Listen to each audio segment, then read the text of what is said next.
अस्सलाम वालेकुम दोस्तों, हेल्दी वेल्दी चैनल में डॉक्टर वक़ार मसूद ख़ान, माहिर अमराज़ सीना आप लोगों के लिए आज एक नई मालूमात लेकर आया है। मैंने जैसे कि अभी एक वीडियो में बताया था कि मैंने नेबुलाइज़ेशन पे एक वीडियो बनाई थी जिसके अंदर नेबुलाइज़ेशन के अंदर डालने वाली या उसके ज़रिए इस्तेमाल की जाने वाली दवाइयों के बारे में मुख्तसर बात की थी।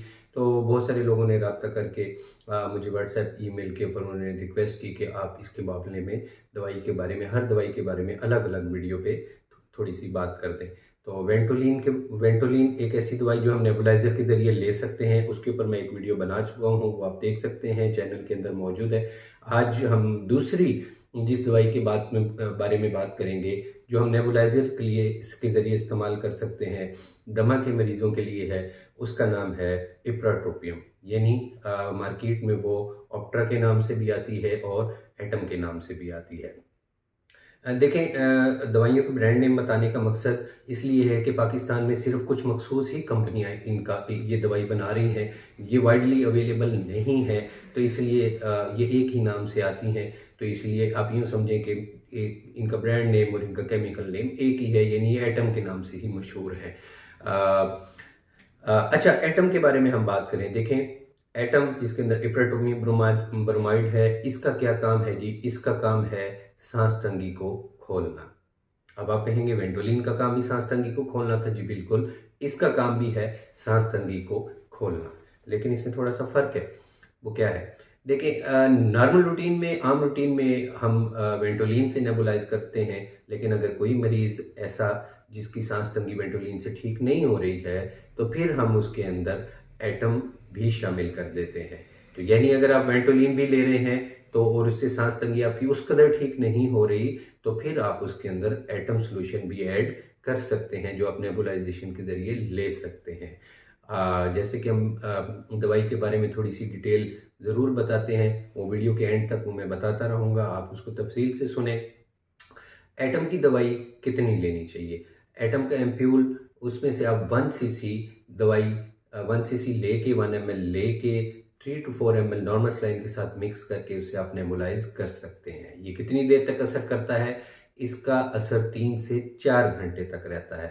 3 से 4 घंटे रहता है, इसका मतलब है हम इसको पूरे 24 घंटे में 6 मरतबा इस्तेमाल कर सकते हैं, लेकिन हमने इसको 6 मरतबा नहीं लेना, हमने इसको कम से कम डोज में लेना है। यानी जिस तरह हम आम रूटीन में मरीजों को लिखते हैं कि आपने इसको सुबह, दोपहर, शाम इस्तेमाल करना है। आप चूँकि साथ वेंटोलिन भी ले रहे होते हैं 3 टाइम, तो एटम सॉल्यूशन को भी जब आप 3 टाइम ऐड करेंगे, तो आपकी सांस तंगी जो है वो ठीक होने के चांस बहुत ज़्यादा बढ़ जाएँगे।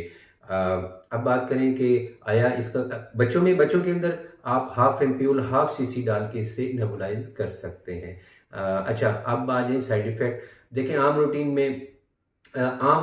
में आम लोगों के ऊपर, अस्थमा के नॉर्मल पेशेंट के ऊपर इसका किसी किस्म का कोई साइड इफ़ेक्ट नहीं है।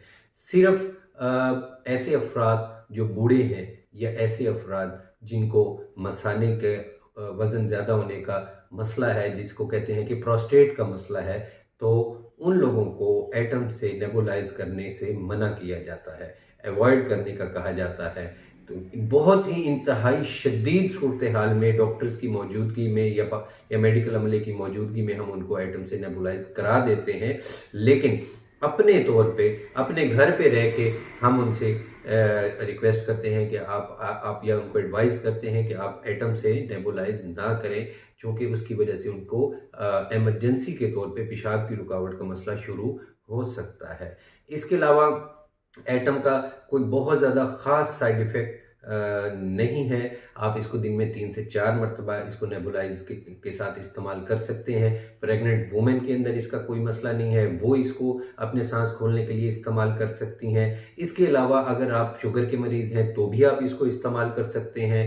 इसके अलावा अगर आप प्रोस्टेट के अलावा आप किसी और नॉर्मल रूटीन की बीमारी का शिकार है, मैदे का मसला है, जोड़ों का मसला है, ये आपकी जो है वो खून में कोई कमी है आयरन की या हीमोग्लोबिन की, तो भी आप एटम सॉल्यूशन को अपनी मर्ज़ी से इस्तेमाल कर सकते हैं। तो आपने एटम सॉल्यूशन को कब इस्तेमाल करना है कि जब आपका सांस ख़राब हो, आप सबसे पहले वेंटोलिन से स्टार्ट करेंगे।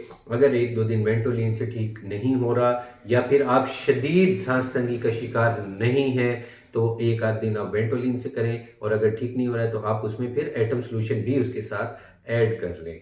तो ये दोनों सांस खोलने के लिए इस्तेमाल होते हैं। आप इसको डॉक्टर से एक दफ़ा इसके बारे में या मालूमात अच्छी तरह हासिल करके, इसको लिखवा के, उसके बाद उसको नेक्स्ट टाइम के लिए आप कई मरतबा आज़ादाना तौर पे इस्तेमाल कर सकते हैं। तो इन चीज़ों को आप सीखें, ये बहुत आसान है। इतनी छोटी-छोटी चीज़ों के लिए आप लोगों को अस्पताल जाने से बचा सकती हैं।